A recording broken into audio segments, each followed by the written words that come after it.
And it says that the changes are effective immediately. Now let's get to other stories. And former Ethics and Anti-Corruption Commission boss Halake Wako has been accused of aiding the funding of a controversial tender that was given to a company named Azuri Limited by the Kenya Medical Supplies Authority, KEMSA. The company was allegedly awarded 348 million shillings worth of a tender to supply PPEs in KEMSA in a questionable manner. Andrin Kilemi has the details. So an advertisement they did. Azua Commercial Services Director Zubeda Namulendo was appearing before the Abdul Samad-led Public Investment Committee to defend how her company was awarded a 300 million tender from the KEMSA offices. With no letter? No. You went with samples? Namulendo accusing former EACC Director Halake Wako of allegedly aiding in acquiring the tender. The bank needed for them to give us that amount. They couldn't give us because they don't know us. Yes? They don't know him? They don't know us. Me. So they don't know me. So they needed an assurance. So he came on board as a surety for you? Yes, surety. Was he a signatory? Yes, we wrote a letter for him to be a signatory. That's what I'm asking. Wako has now been ordered to present himself before the committee for interrogation. The revelations are further raising eyebrows in the House, with members of Parliament questioning the company's financial ability to make the supplies. You cannot just walk into an office without a letter, without a request, and then you are given within 4 days you are given a commitment letter worth 347,515,000. The committee was told that Azua Commercial Services did not submit any papers to apply for tenders from KEMSA. Members of Parliament say the tender application process was breached, thus raising more questions. So it's either you come from a rich family or you have done major business in the past, because here you are, you get an LPO, which is suspicious in the sense that a lot of people got LPOs at that time. How did you finance this order? Did you really supply masks? And when did you import them? How did you pay for it? Where did you get your financing? Because really, this is a lot of money. Meanwhile, KRA boss James Mboro says that 60% of the companies that were paid by KEMSA did not remit taxes. Andrin Kilemi, TV 47. Elsewhere, Kajiado County Assembly is the 7th county to adopt the Constitution Amendment Bill 2020. Meanwhile, several other counties held public participation forums ahead of House sittings to debate the bill tomorrow. The civil society organizations.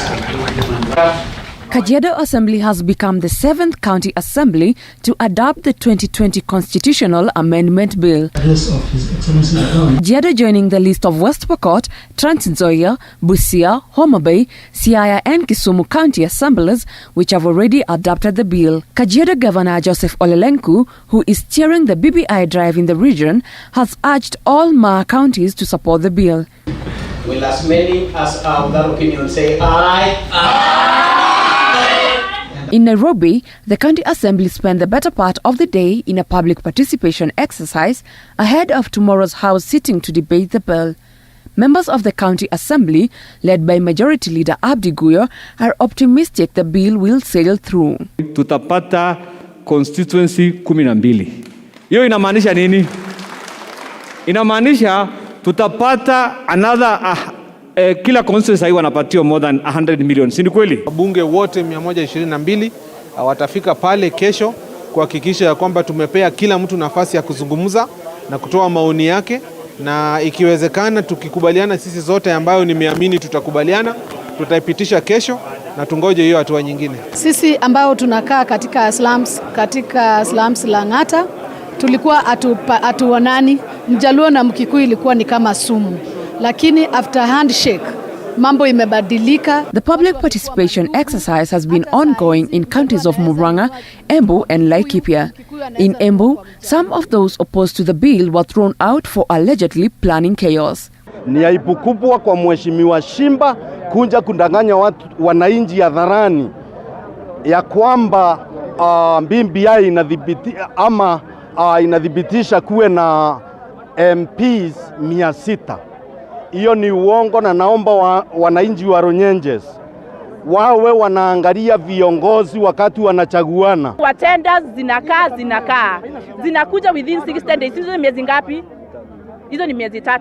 Another thing, nafurahia sana BBI tumeongezewa another constituency. The County Assembly is set to debate the bill on the 23rd. The Party of the National Unity, PNU, in Murang'a County organized forums to educate the public on the bill. They are confusing two things: the election of 2022 and BBI. As a party, we have separated those two issues, and we have 18 months to election. Is a very long time. Kutakuwa na prime minister ambaye atachaguliwa from the party of majority, na pia kutakuwa na leader of opposition ambaye atakuwa the first runners up. Laikipia County is set to debate the bill tomorrow after holding a public participation exercise today. Kitu ya muhimu sana mimi ni kuwa kiongozi katika area hii ni kwamba ninaona ile kitu ilisemekana one man, one vote, one shilling. I have agreed to support the proposal before the County Assembly for the passing of BBI, and they have collectively instructed their elected leaders tomorrow to proceed to the County Assembly and vote yes. Deputy President Ruto's allies are said to be rethinking their earlier stand to oppose the bill. Moving on, Ford Kenya Party leader Moses Wetangula, ANC's Musalia Mudavadi, Wiper leader Kalonzo Musyoka and KANU chairman Gideon Moi now want ODM boss Raila Odinga to endorse one of them in the 2022 race. The four claiming that Raila owes them a political debt owing to their support for his presidential bids in the past. In a campaign rally in Matungu, they have called on Raila to support Mudavadi in 2022, saying he has sacrificed enough to support Raila's bids. Kakamega Governor Wycliffe Oparanya has also been accused of using county resources to campaign for ODM candidate in Matungu.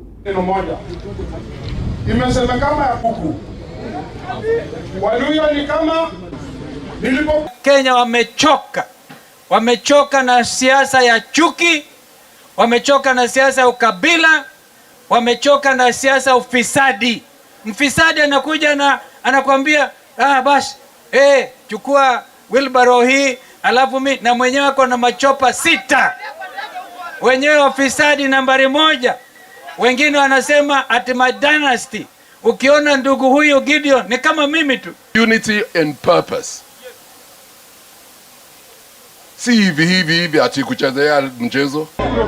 Sasa sisi tunatazama, tunaona je, mzee wetu alikuwa amekubali kwamba atafyatua risasi alafu apeane nafasi Kalonzo naye afyatue yake, Musalia afyatue yake, Weta afyatue yake. Musalia has invested 10 political years in him. Kalonzo has invested 10 political years in him. Kati ya sisi watatu tumeinvest in our brother Raila 30 political years. Kwa sababu nilikuwa naawa pia kodi, nilisikia ndugu yangu Tinga akisema mimi niko na mshahara mmoja. Sasa kama alisema iko na mshahara mmoja, nikiangalia Kalonzo ako na mishahara mingi, nikiangalia Weta mishahara iko, nikiangalia Gidi mishahara. Now, Moi Girls High School in Eldoret has been closed indefinitely. Learning was disrupted after students went on strike calling for a transfer of their principal, Christine Chumba. The students accused their principal of high-handedness, which has caused them suffering. Uasin Gishu County Education Officer tried to calm the students, but his efforts were fruitless. The students have until tomorrow to vacate the learning institution. Mrs. Chuma is not something we want in our life. We have to get rid of her. Computers zimeharibika. People are sharing 6 people remembering COVID rules. What? Social distancing. Yet we have 1 computer ratio 6 people because there are other computers and it has been having discussions with other students. And no one wants their siblings to come to my girls.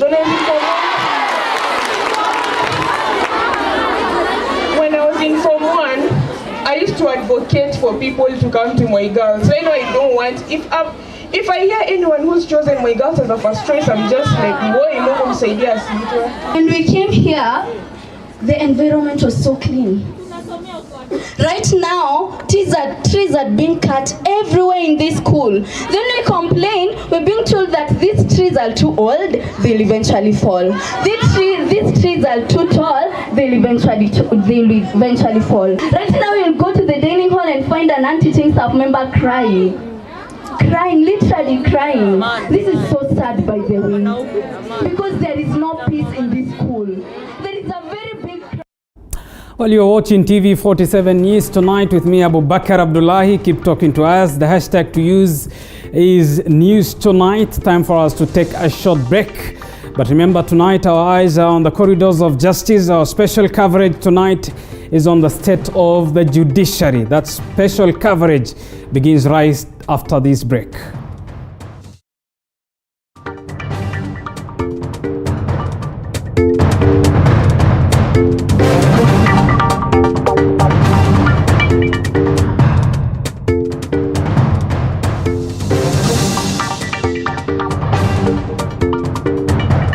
You are watching TV 47, the home of untold stories. Sona moja imetengenezwa kwa njia spesheli ili kupambana na maumivu kwa haraka. Sona moja ina aspirin kama kiungo. Sona moja, kitulizo kamili. Maumivu yakizidi, pata ushauri wa daktari. Finca Properties Limited introducing Equator Gardens Phase 2 Nanyuki, a few minutes drive from Nanyuki town near Olpajeta Conservancy. This is a strategic property offering a homely serene environment with nearby schools, hospitals, with a space for children playground and kindergarten.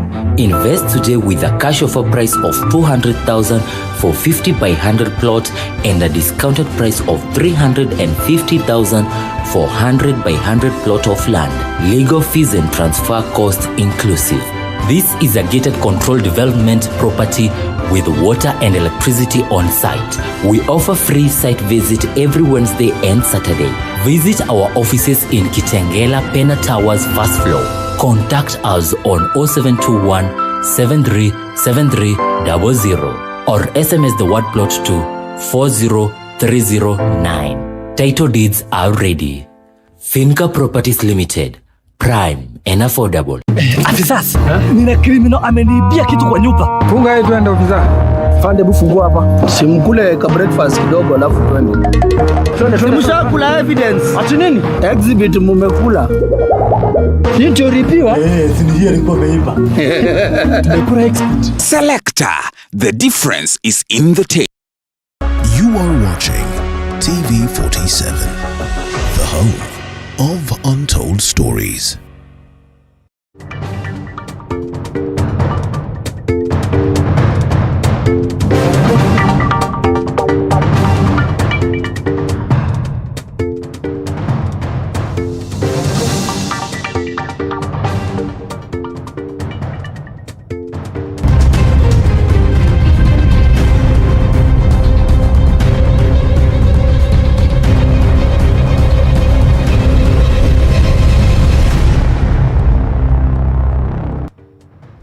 Now, special coverage on the state of the judiciary begins right now.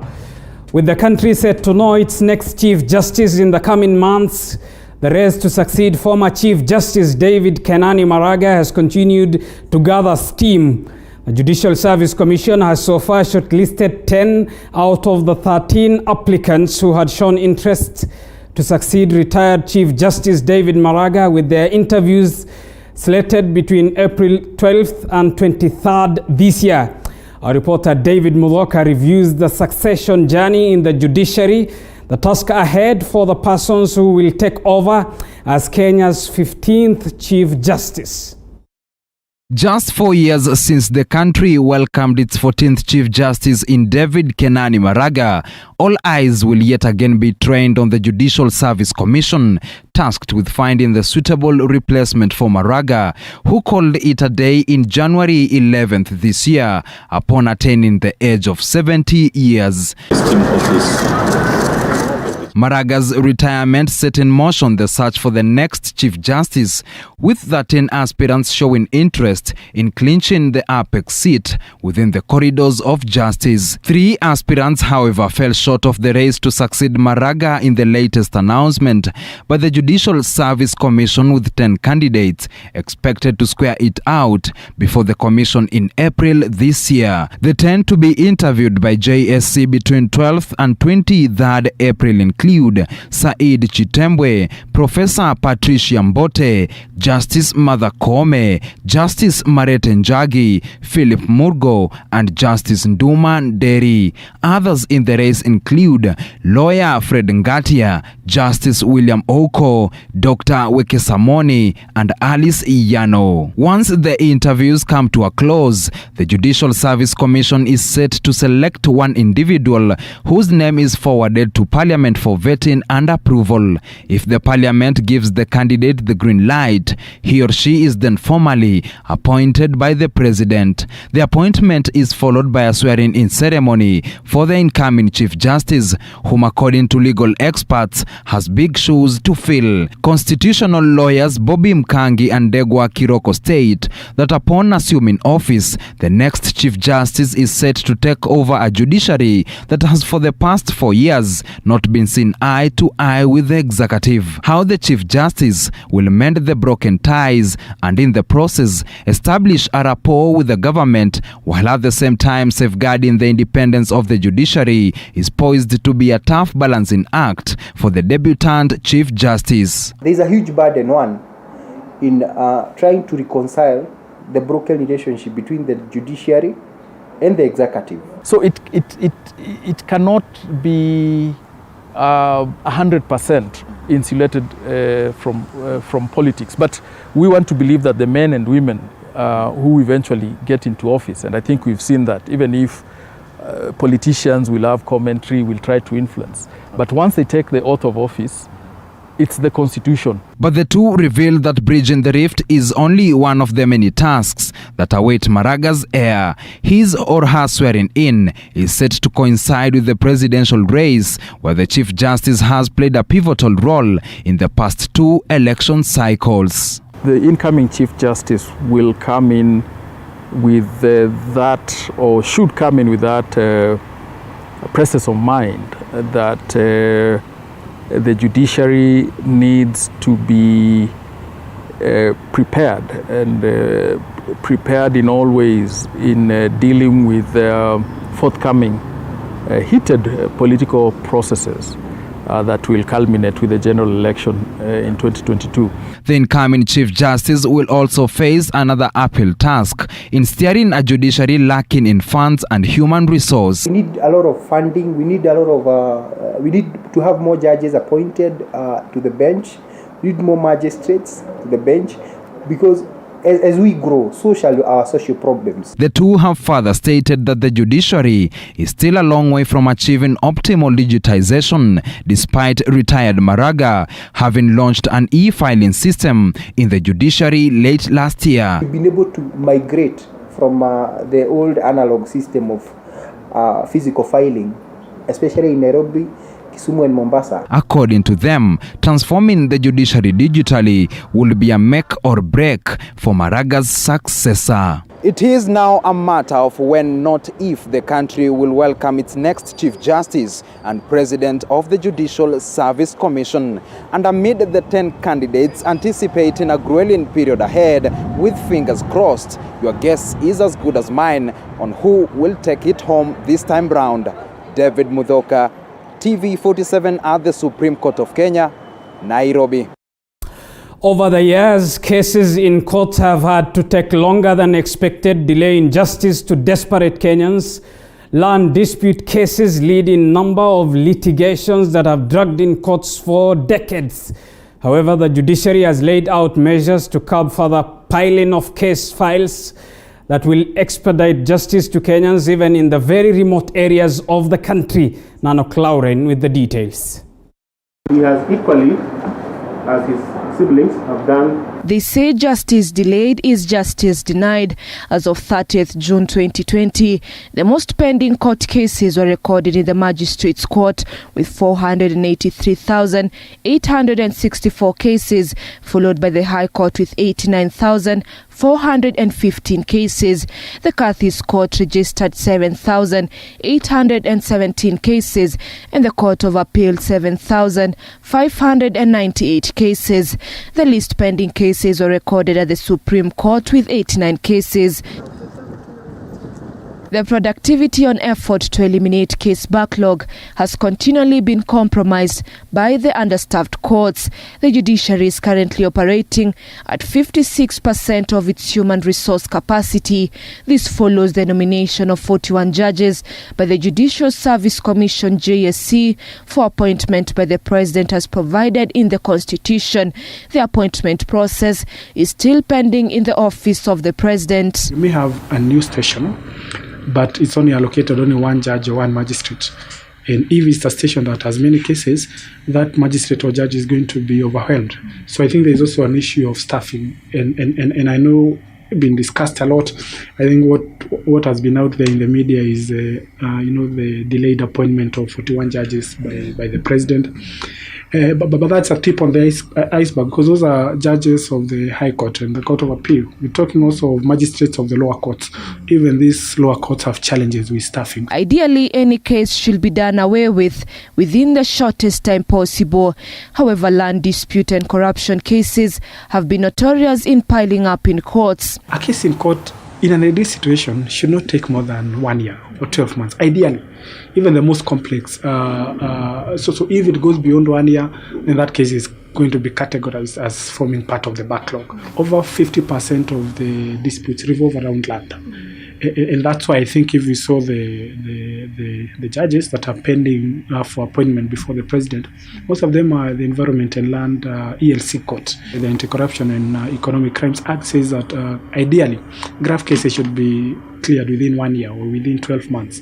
So that then again, you'll have confidence in the judicial system. However, cases older than 5 years have reduced from the baseline number of 170,186 in the year 2015-2016 to 118,563 in 2016-2017, downwards to 102,963 in 2017-2018. In the year 2018-2019, cases drastically dropped to 39,381 and reached the lowest level of 35,359 cases by the end of June 2020, marking a 79% reduction. A new program dubbed the Court Annexed Mediation rolled out by the judiciary as a move to reduce traffic of cases in court has been seen as an objective process of resolving disputes with both parties meeting at the negotiating table. But the courts have realized that they can actually assist parties to settle matters amicably with the help of the court.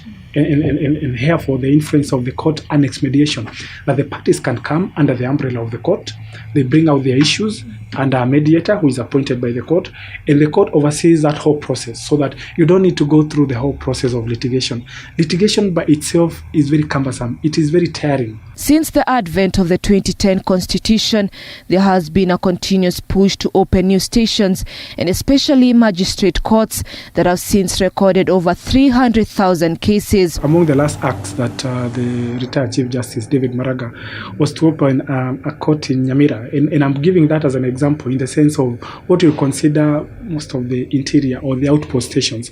And having gone around the country, I've even seen court stations in very, very remote areas, I would say. So they help in ensuring that we have as many courts as possible to be able to pick up. After COVID-19 struck the country in March last year and took longer than it was anticipated, the judiciary had no option but to hasten the judicial proceedings and make the most out of the digital space. So most of the times we've had adjournment on account of the unavailability of the expert witnesses.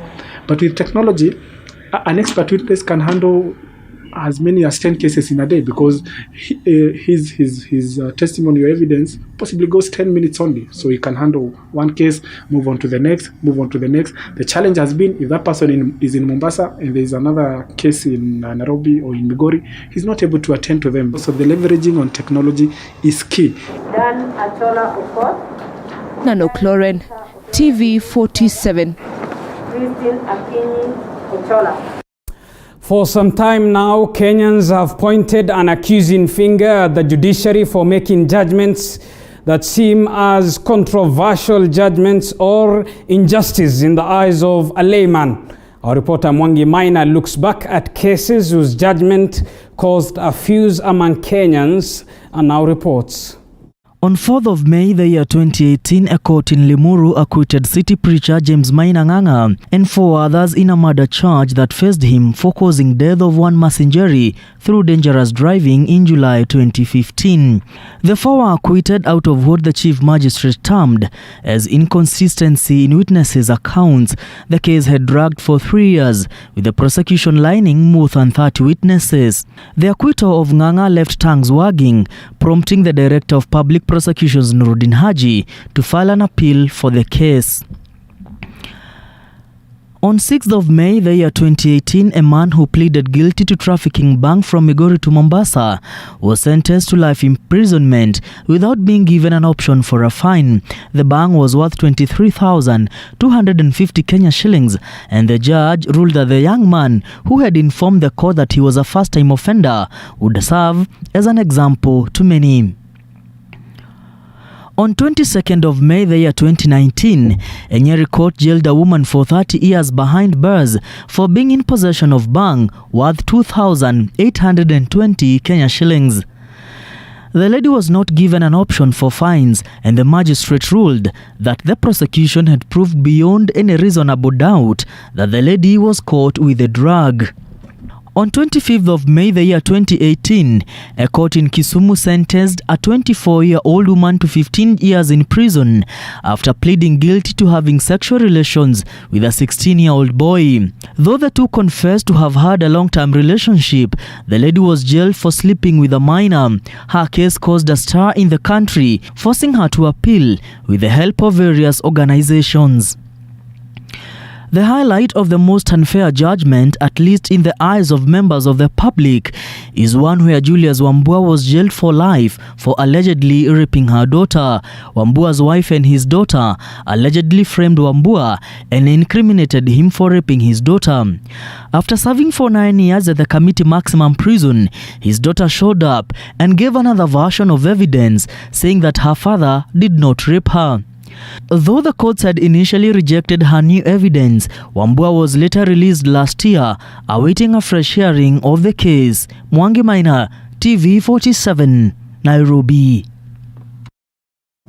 Now, there are about 40 Qadhi's courts in the country that determine civil cases, including divorce and succession among Muslims in the country. And as though the courts were existing long before Kenya gained independence, little is known about the Qadhi's courts. One would expect the Qadhi's court to be guided by Islamic teachings, but as Musa Salah explains, the court was established under the Kenyan constitution and everything is done by the book except when making the rulings. The Qadhi's court is one of the most unpopular courts in the country, but what is not known to many is that it is one of the oldest courts, having been established before Kenya gained its independence, serving Muslims living in the country. Although the court legally serves Muslims in the country, the Qadhi's court has limited ability to rule on some cases, even when some of those cases are between Muslims. Hatuwezi kusikiliza kesi za mauaji, hatuwezi kusikiliza kesi za wizi, hatuwezi kusikiliza kesi za traffic, hatuwezi kusikiliza kesi za madeni. Naona hata kama waliokoseana ni Waislamu, haiwezekani. Inakwenda tu, inakuwa confined katika tu haya mambo kadhaa ambayo tumeyataja, personal status, marriages, yani kuoza bibi na bwana ama mwanaume na mwanamke ambao ni Waislamu ambao wanaozwa Kwa hivyo Gotv Court inasimamia hiyo, na ya pili ni divorce, yani kutalikiana, bibi na bwana wakitaka kuachana. Apart from the complainant and respondent being Muslims, the court requires the two to have agreed to settle their differences in the Gotv Court. If they don't, the case is then taken to a civil court. Wale ambao wanapata huduma katika Gotv Court wawe ni Waislamu. Wale wanaoshtakiana wote wakiri, wakubali kuwa wanakubali kusikilizwa kesi yao katika mahakama ya kadhi. La sivyo basi itabidi watoke waende katika mahakama nyingine. Ilikuwa hakuna watu wawili wanaozozana na wote ni Waislamu kukubali kuwa ni lazima akubali akiri. Sasa hii constitution ya 2010 ndio imekuja na hicho kipengee. According to Chief Qadhi Sheikh Ahmed Sharif Muhdar, the Qadhi's court is strictly guided by the Kenyan constitution despite issuing its rulings according to the Islamic teachings. Haijaundwa na Qurani wala haijaundwa na hadithi za Mtume Muhammad. Sawa? Imeundwa na constitution ya Kenya.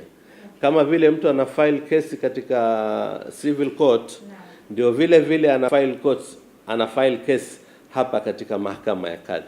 With about 40 Qadhi courts in the country, run by 51 Qadhis, Sheikh Sharif tells us that although divorce and succession cases may seem too easy to decide, they are some of the most difficult, confirming that they may sometimes trigger other crimes such as murder. Wallahi kesi zote ni difficult, kwa sababu huwa zinatoa siri nyingi sana ambazo zilikuwa baina ya mke na mume ama bwana na bibi.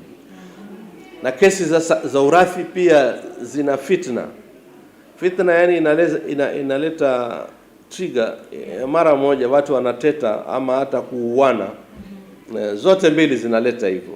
The Qadhi's court is still held in high regard within the Muslim community in the country, using the court to settle some of the most complicated civil cases. Musa Salah, TV47, Nairobi. Thank you, Musa Salah, for that. You are watching TV47 News tonight with me, Abu Bakr Abdullahi. Our eyes tonight are on the state of the judiciary. Time for us to take a short break. We'll be back with more. Stay tuned.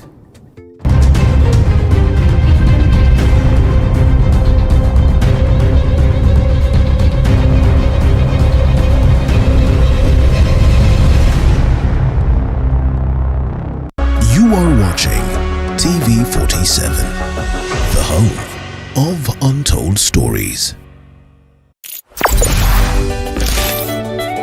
UIP Real Estate is here to end your search for land because we have the ideal land just for you. Land that's close to the most anticipated Silicon Valley in Africa, Konza City. A prime location that is convenient to the modern lifestyle and has ticked off all the boxes of basic amenities.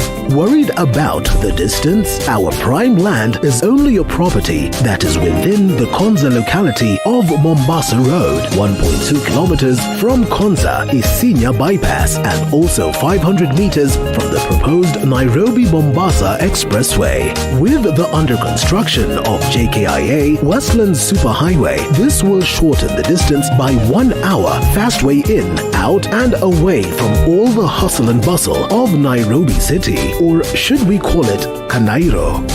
What are you waiting for? Whether you are looking to buy and build or invest, book prime land with us now and be sure of high returns on your investment. Call us on 0708423244 or email us at info@uip.co.ke or visit our website www.uip.co.ke. UIP Real Estate, the home of affordable land.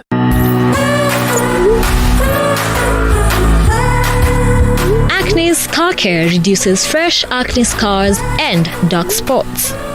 Enriched with vitamins and turmeric extracts for rapid results.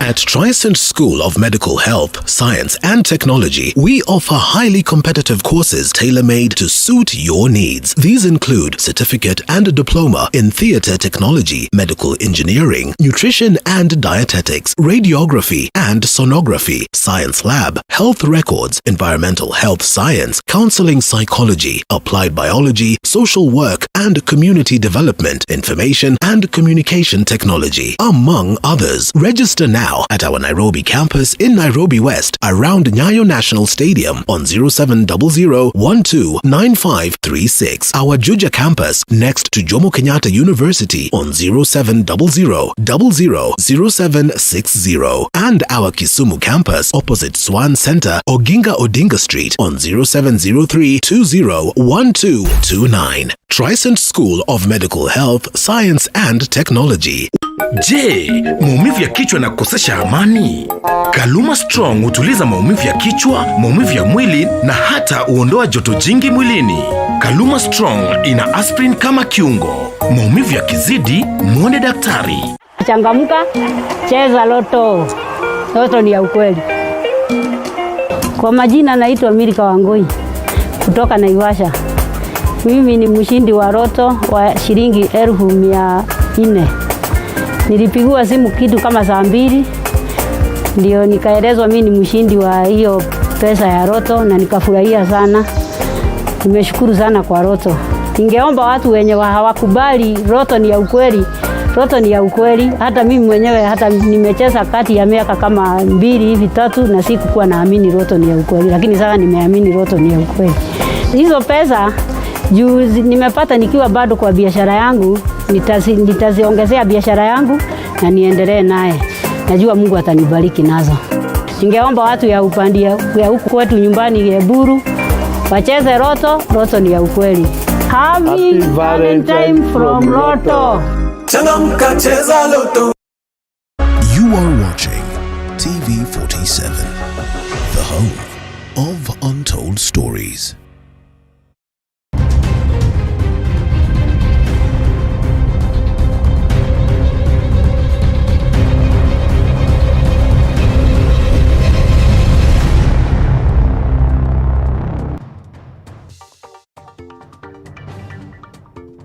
County's Television, thank you for staying with us. Now, corruption and the power struggle have been termed as among the issues fueling the ongoing Law Society of Kenya's wrangles.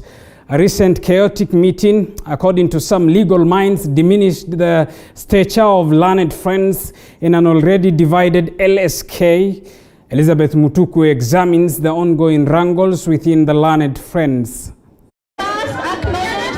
Chaotic scenes witnessed at the Law Society of Kenya's recent meeting. A meeting in which the learned friends exchanged blows. This being just one in the many boardroom and open altercations at the society. There is no institution of the presidency. There isn't. The president is part of the council. He offers leadership to the council and is the spokesman of the LSK. I think where we're seeing that there is confusion as to whether there is an institution of the presidency of the LSK that overrides all the organs, that's where we have a problem. Harvey needs to have some social skills, if I may say that, with tremendous respect to my good friend Harvey, that he needs to have some social skills. As the head of the society, he needs to usher us like a father would to his children. Be more reconciliatory and avoid those battles. You have a younger generation of professionals who have been... So we can conclude that it's politics within LSK. It's politics within LSK, but also beyond LSK, affecting LSK. Yeah. A section of the Law Society of Kenya's members claiming that money and power struggle could be fueling the latest wrangles. 8 council members were expelled during the recent chaotic meeting. Veteran lawyers say latest events have diminished LSK's stature. For us to resolve these wrangles, and it should be resolved at the general meeting because the general meeting is the final authority of the LSK. Provided that the general meeting is run in a way that enables all its members to express themselves, and more importantly, to vote. Every time you have seen general meetings degenerate into chaos during the history of the LSK, it is because members are not being allowed to express themselves. If you suppress the vote of a member or deny the member the right to speak, there will be an eruption. It's largely about the control of resources, and also it narrows down to a personal,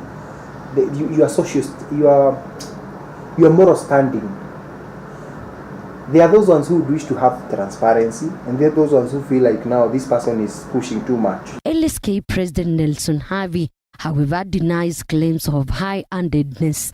That he has a motion, I think it's only fair before all motions are either said. Among the grounds cited for Havi's removal include his style of unilateral in managing the society by countermanding the decision of the majority council members and imposing his own. Last year, Havi was involved in a standoff with members over the tenure of council CEO Mercy Wambua, in which majority voted to retain her. It's very distressing to see that staff members are not being paid. There's never a time when members of staff have become pawns to the factional fighting within the LSK. It should never be the case. It really causes me a lot of pain. I know these staff members. I know them very well. They're very dedicated members who work hard to provide for the efficient running of the LSK, and they should never be made to pay for whatever differences there are. There's absolutely no excuse. A mediation committee has already been formed with hopes that it will resolve the matter. I would hope that that effort is still ongoing, and I would hope that both sides involved in that effort give it full support so that we can see a resolution, because after all, the matter of alternative dispute resolution is entrenched in our constitution, and as lawyers we should be demonstrating through the way of our example that we are embracing this principle. So if there is still a mediation process ongoing under Senior Counsel John Ohaga, I would hope that they all support it, and hopefully that will bring things to a resolution. So we'll go to the first agenda. Elizabeth Mutuko, TV47 Nairobi.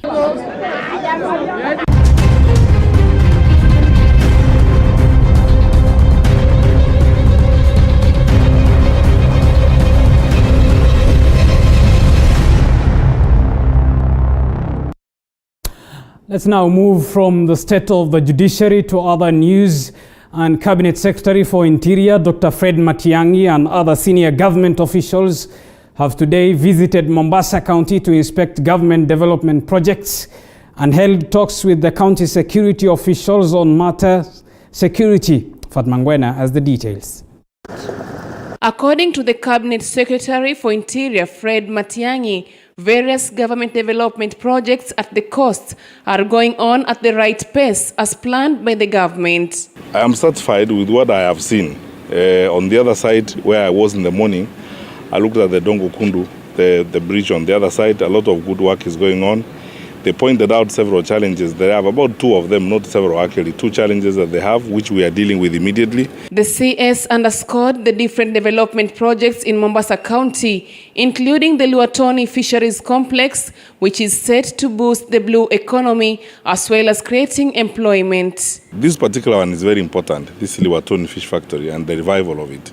You know, you all understand how the president is so determined to revive the blue economy and advance the blue economy in the country. On matters of security, Matiang'i has assured that his ministry is undertaking various measures to ensure there is security for all, especially for the residents using the Luatoni floating bridge. Number of our people crossing on that bridge, obviously it must be a matter that we are interested in as security people.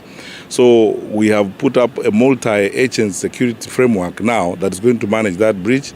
That's why, you know, we have the Coast Guard right next to us here, and the regional security team is working with all our agencies in security to ensure that our people are secure as they cross this bridge, as they move back and forth. Matiang'i also held talks with local security administrators in Tononoka of a myriad of challenges in the area, including the incessant drug trafficking. They have penetrated this community very well, this group, build a very strong coalition of these community-based leaders. And these are the people who tell you the truth. Because the war we want to intensify against the drug trafficking will not succeed if we are not getting support from these people. And with the ongoing BBI campaigns, Matiang'i met with Muslim leaders Kemnak and officially launched the Muslim BBI network, a task force to preach the BBI among Muslims in the country. Kwa hivyo ndio hii kila mmoja atapata nakala yake, tusome sisi wote pamoja na tuendelee kushauriana. Haya sio mambo ya kulazimisha mtu. According to Cabinet Secretary Fred Matiang'i, the government will mainly be doing groundworks to ensure transparency and implementation of government development projects on time. Fatma Ngwena, TV47, Mombasa County. Now, as Catholics across the world celebrate this year's Ash Wednesday, the government has been urged to incorporate the church in critical decision-making in a bid to ensure peace among Kenyans. Meanwhile, Christians have also been urged to fast during this Lent season and help the less fortunate in the society. Ash Wednesday marks the start of Lent season in the Western Church and takes place 46 days before Easter.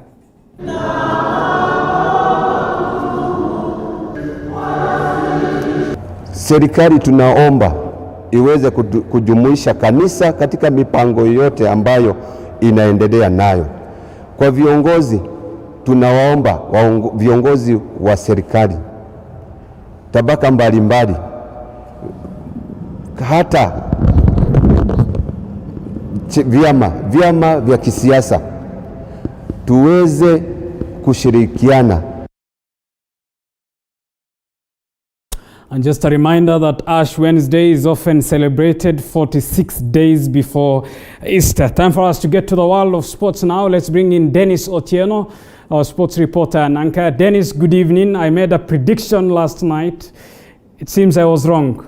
You know, your good form of making correct predictions was very short-lived. Opting for, supporting Lionel Messi, and they went ahead to lose their match.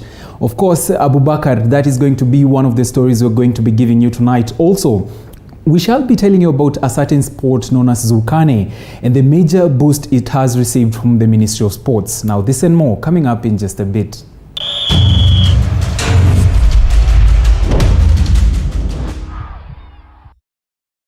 A very warm welcome to Primetime Sports. My name is Dennis Otieno, and on to the top story in sports.